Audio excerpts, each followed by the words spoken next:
আসসালামু আলাইকুম। ঈদের অনেক অনেক শুভেচ্ছা। ঈদ মুবারক, ঈদ মুবারক, ঈদ মুবারক। তো গাইস, এক ঈদ যেতে না যেতে আরেক ঈদ চলে আসলো। তো ঈদের দিন সকালবেলা তাড়াতাড়ি করে উঠে গোসল আসল করে নামাজ পড়তে চলে গেলাম। বাহিরে ওয়েদার ছিল একটু বৃষ্টি বৃষ্টি, বাট বিশ্বাস করেন ভাই, ঈদগাহ মাঠে আসার পর মানুষের মাঝখানে বসে এত গরম লাগতেছিল, এক ফোঁটা বাতাস আসতেছিল না। মানে কি যে একটা অবস্থা হয়ে গেছিল, কি আর করার, ওইভাবেই কষ্ট মষ্ট করে নামাজ টামাজ শেষ করে বাসায় চলে আসলাম। যেহেতু কুরবানি ঈদ, তো কুরবানি বলে একটা ব্যাপার থাকে। তো আমরা নামাজ শেষ করে বাসায় চলে আসার পর এখানে আমাদের কুরবানি দেওয়া হয়ে গেল। প্রচন্ড গরম ছিল, এই গরমের কারণে আমি নিচেও যাইতে পারি নাই। নিচে যে একটু ভিডিও ক্লিপ নিতে চাইছিলাম, বাট আমি নিচে নামতেই পারি নাই। তো বাসায় আসার পর রুমে ঢুকে বসেছিলাম।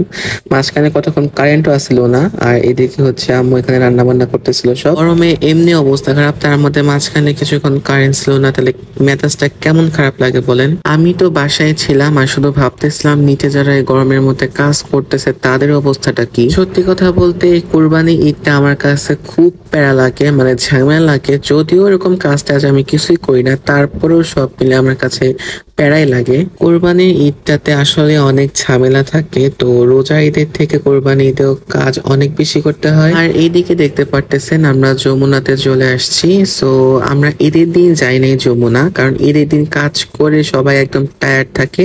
ঈদের দিন আর বের হওয়ার কোনো উপায়ই থাকে না। তো ঈদেরও 2 দিন পর আমরা চলে গেছিলাম যমুনায় সবাই প্ল্যান করে, কারণ বাসায় বসে থাকতে আর ভালো লাগতেছিল না। ওয়েদারের কথা কি বলবো, ওই দিন এত ভালো ওয়েদার ছিল, প্রচন্ড বাতাস ছিল, বৃষ্টি বৃষ্টি ওয়েদার ছিল। মনে হলো যে এই মনে হয় বৃষ্টি নাইমা পড়বে, এরকম একটা ওয়েদার। আর পানি দেখে মানে বোঝা যাইতেছে একদম ভরা ভরা পানি। তো ঢেউ অনেক ছিল। আমরা ওখানে গিয়ে বেশিক্ষণ দেরি না করে নৌকা উঠে পড়ি। তারপরে একটা রাউন্ড দেওয়ার পর সবার অনেক ভালো লাগছে, সেজন্য আমরা আরেকবার রাউন্ড দিই, মানে মোট 2বার রাউন্ড দিচ্ছি আর কি নৌকা দিয়ে।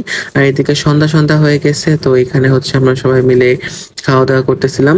আর এই বারবিকিউটা সত্যি কথা বলতে অনেক মজা ছিল, একটু স্পাইসি ছিল বাট অনেক মজা লাগছে। এরপর আবার কফি নিয়ে নিয়েছিলাম, তো কফিটা অনেক মজার ছিল। এই ঈদের ভিডিওটি মূলত আরো কয়েকদিন আগেই আমি আপলোড দিয়ে দিতে পারতাম, বাট আমার মনটা একটু খারাপ, সেজন্য ভয়েস ওভার দিতে দেরি হয়ে গেল।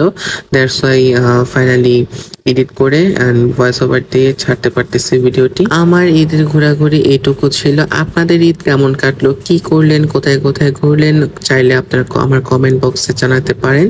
তো আজকে ভিডিওটি ছিল এই পর্যন্তই। আর আমি আর কিসের জন্য মন খারাপ সেটা নেক্সট ভিডিওতে চাইলে শেয়ার করব।